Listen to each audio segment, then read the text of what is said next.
Audio Jungle. Audio Jungle. Assalamualaikum warahmatullahi wabarakatuh. Salam Kak Yatno Bintang.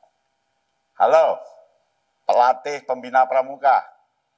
Gimana kabarnya? Sehat ya? Ini nggak seragam, tapi kan tetap pelatih. Ya, janji pelatih itu harus betul-betul melekat jiwa dan raga. Nah, sekarang saya akan membicarakan kepelatihan atau proses melatih pembina pramuka yang berdimensi deep learning, berdimensi pembelajaran mendalam. Gampang saja sebenarnya. Satu, harus ada anggapan bahwa pembelajaran mendalam atau deep learning bukan metode, tetapi approach, pendekatan yang digunakan untuk menerapkan metode. Artinya sikap, langkah, pikiran, dan hati kita yang warnanya adalah deep learning sehingga bisa digunakan untuk menggunakan metode melatih. Nah, jadi metode melatih itu kan pendekatannya bisa bermacam-macam. Ya. Metode melatih itu metode melatih pembina pramuka. Artinya yang dilatihkan itu tentang kepramukaan, tetapi pendekatannya supaya materi yang dilatihkan itu bisa melekat dalam diri peserta secara lahir batin dan berdaya jangkau lama, perlu pendekatan. Salah satu pendekatannya adalah pendekatan pembelajaran mendalam atau deep learning. Apa sebenarnya deep learning itu? Satu tadi, bahwa deep learning bukan metode. Oke.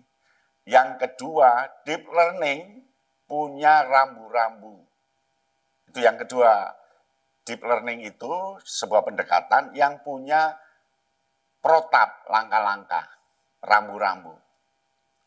Yang ketiga, deep learning itu lawan dari surface learning, pembelajaran yang hanya permukaan.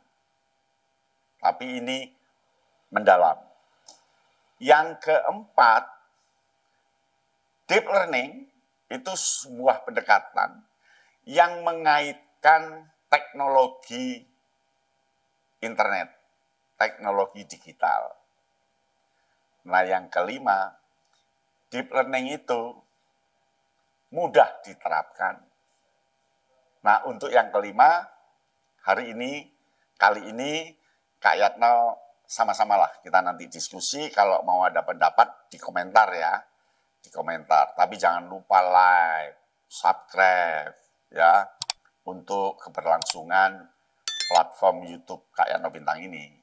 Ya. Yang pertama, aspek yang harus diperlukan oleh deep learning itu minimal 3. Tapi maksimalnya dia 6. Ya, apa saja itu?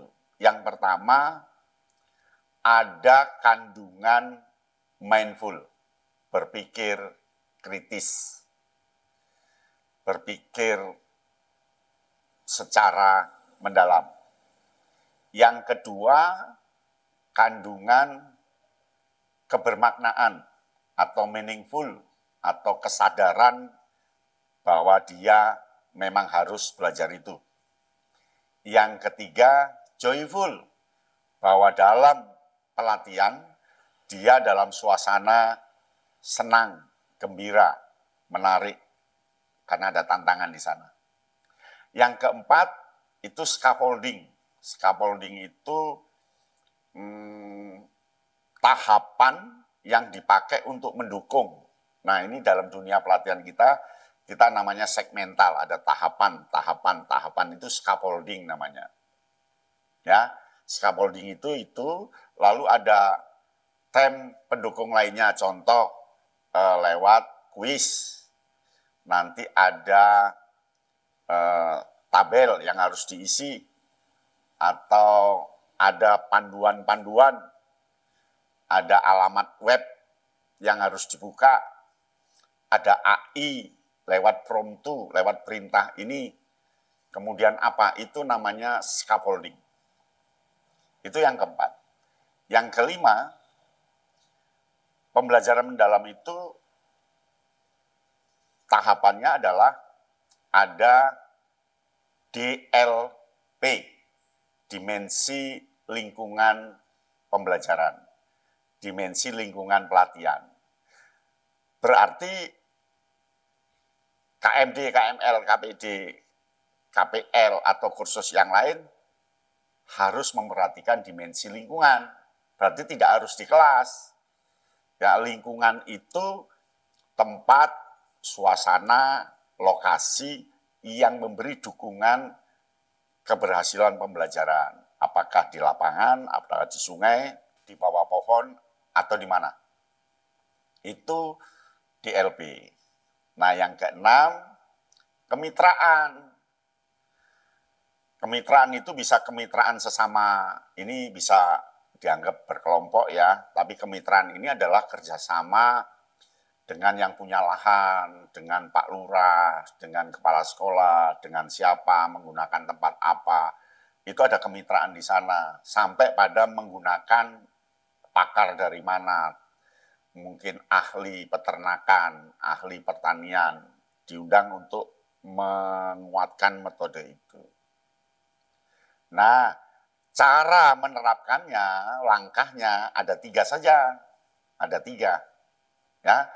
Materi pelatihan apa saja? Contoh materi fundamental gerakan pramuka. Ya tahapannya 3. Nanti materi berkemah sebagai media pendidikan. Ya lewat 3 tahapan itu.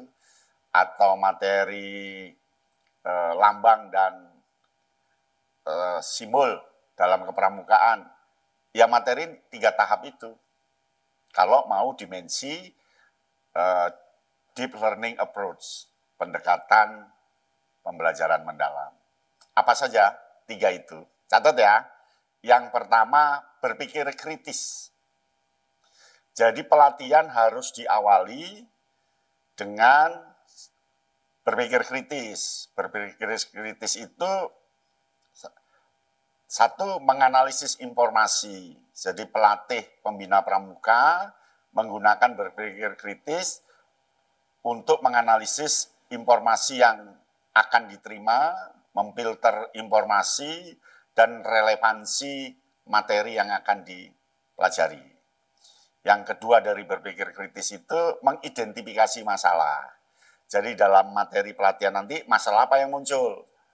Membedakan simbol atau lambang dengan pramuka negara lain. Itu kan problem. Ya. Jadi pelatih pembina pramuka itu mengidentifikasi masalah yang dihadapi oleh peserta dan mencari solusi yang efektif. Nah, nanti pertanyaan-pertanyaan disusun itu. Nah, yang ketiga, mengembangkan solusi alternatif pemecahannya apa kira-kira, apa. Sehingga peserta punya gambaran dan dia bisa berpikir kritis tentang materi itu. Itu kalau mau deep learning. Kalau surface learning, pembelajaran di atas, apa ya artinya ya surface? Pembelajaran yang hanya di permukaan, ya cukup diceramahkan, ceramah PPT, ceramah PPT. Apakah tidak boleh? Boleh, tapi bukan dimensi deep learning, bukan berbasis pembelajaran mendalam. Kalau bisa tinggalkanlah pola melatih menceramah itu, ya. Nah, yang ketiga kan 1 tadi tahapannya kalau 2 jam ya 30 menit berpikir kritis. Nah, lalu 60 menit itu untuk yang kedua, yaitu penerapan praktis. Ya, penerapan praktis itu isinya satu menggunakan pengalaman. Jadi peserta yang punya pengalaman apa terkait dengan itu nggak usah sepenuhnya, mungkin dia belum tahu. Itu disuruh mempraktekkan, mungkin mengikat tali atau praktek apa. Salah nanti, ya. Jadi menggunakan pengalaman. Pelatih pembina pramuka itu menggunakan pengalaman peserta atau pelatih sendiri dan pengalaman anggota tentunya untuk praktek penerapan. Yang berikutnya mengembangkan keterampilan. Jadi pelatih pembina pramuka itu mengembangkan keterampilan kepramukaan melalui aktivitas praktis dan pengalaman langsung. Jadi ada experience learning-nya, belajar learning by doing-nya ada di sana. Kemudian menggunakan sumber daya. Jadi pelatih pembina pramuka dapat menggunakan sumber daya yang tersedia untuk mengembangkan program keperawatan yang efektif. Sumber daya itu yang ada di lingkungan, itulah yang namanya scaffolding tadi. Jadi memberikan dukungan tahapan. Oleh karena itu, saya kok setuju ya kalau pelatihan untuk pembina pramuka itu di Pusdik ya. Jadi tidak di tempat-tempat lain yang exposure-nya, pajanannya belum ada. Kalau di Pusdik kan sudah ada tempelan Dasadharma, tempelan apa, tempelan apa, tempelan apa. Itu membantu berpikir kritis. Bukannya nggak boleh, tapi kalau sudah di Pusdik yang lengkap dengan pajanan, di sana ada tongkat, ada tenda, ada anak kemah, ada tempelan poster apa, kepramukaan, poster pramuka Amerika, poster pramuka. Itu di Pusdik ditempeli itu minimal 40% peserta sudah menyerap kan, berpikir kritis sudah ada di sana. Dia akan berpikir, mengapa poster ini ya, kok nggak poster lain, ada apa ya? Mengapa kok ada Dasadharma di situ? Kok nggak dipasang di sana? Mengapa Dasadharmanya kok besar ya, kok nggak kecil aja? Itu berpikir kritis. Tapi nggak apa-apa, kadang-kadang kita kursus itu di sebuah tempat yang nggak ada pajanannya. Boleh asal panitia membawa poster-poster yang ditempel. Yang di kain rentang atau apa ditempel begitu. Nanti setelah selesai, karena ini pinjam tempat lembaga lain, ya dilepas, gulung lagi. Itu namanya scaffolding, ya, pendukung pelatihan. Kemudian mengembangkan kesadaran. Jadi pelatih pembina pramuka itu mengembangkan kesadaran tentang kekuatan dan kelemahan peserta saat praktek itu. Ya, sadar dia, tapi belum refleksi ya. Dia tahu tentang kesulitannya, kerumitannya. Jadi bebannya harus sesuaikan dengan kondisi peserta itu. Kemudian mengembangkan rencana. Jadi pelatih pembina pramuka itu ya harus buat rencana, melatih yang terkait dengan perencanaan dalam pembelajaran mendalam. Di pembelajaran mendalam kan namanya bukan RPP.